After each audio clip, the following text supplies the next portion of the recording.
వాళ్ళకు ఆల్రెడీ ముందే ఏమేమి వేరే డిసీజెస్ ఏమన్నా ఇబ్బందులు ఏమైనా ఉన్నాయా, ఉంటే ఏ పరిస్థితిలో ఉన్నాయి, ఏదైనా మందులు వాడుతున్నారా, సో ఇవన్నిటిని మేము తెలుసుకోవాలి.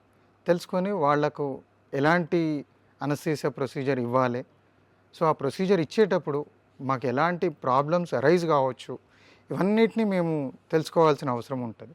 సో దాని ప్రకారంగా ప్లాన్ చేసుకోవాలి మేము అనస్థీసియాని. సో అంటే అనస్థీసియా ఇచ్చినప్పుడు ఎప్పుడు స్టార్ట్ అవుతుందంటే ఈ ప్రీ అనస్థీసియా చెకప్ నుంచి వెళ్ళే స్టార్ట్ అవుతుంది.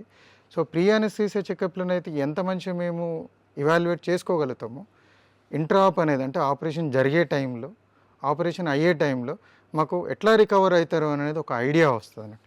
అంటే బెటర్ పేషెంట్ రికవరీ కావాలి అని అంటే పిఎస్సీలన్నీ చేయడం అనేది ఇంపార్టెంట్ అన్నట్టు. డాక్టర్ గారు, ఇప్పుడు జనరల్ అనస్థీసియా, స్పెషల్ అనస్థీసియా ఈ రెండు ఉంటాయా దానికి సంబంధించి? అనస్థీసియా అనేది మెయిన్ ఏంటంటే మనకు పెయిన్, నొప్పి లేకుండా పరిస్థితి క్రియేట్ చేయడం అన్నట్టు. సో దీంట్లో రెండు రకాలుగా ఉంటుంది మెయిన్గా. ఒకటి నిద్రపోయేటట్టుగా, అంటే సోయి లేదు, అన్కాన్షియస్ అని అంటాం కదా, అది ఒక పద్ధతి. దాంట్లో పేషెంట్కు చుట్టుపక్కల పరిస్థితులు, పరిసరాల గురించి తెలియదు. సో ఇంకొకటి ఏంటంటే మొద్దుబారిపోయేటట్టుగా ఇస్తాం.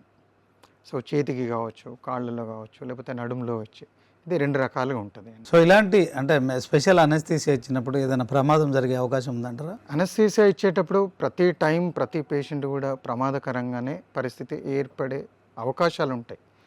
సో అది ఏమన్నా ఉన్నాయా లేదా అనేది ప్రీ అనస్థీసియా చెకప్లో మేము గుర్తుపడతాం వాటిని, రైట్. ఒక్కోసారి వెరీ రేర్ ఇన్స్టెన్సెస్లో మనకు ఆన్ టేబుల్ ఏదైనా పేషెంట్ అలర్జీ ఉండడం వల్ల కానీ, లేకపోతే వేరే ఏదైనా పరిస్థితుల వల్ల కాంప్లికేషన్స్ ఆన్ టేబుల్ డెవలప్ అయ్యే ఛాన్సెస్ ఉంటాయి.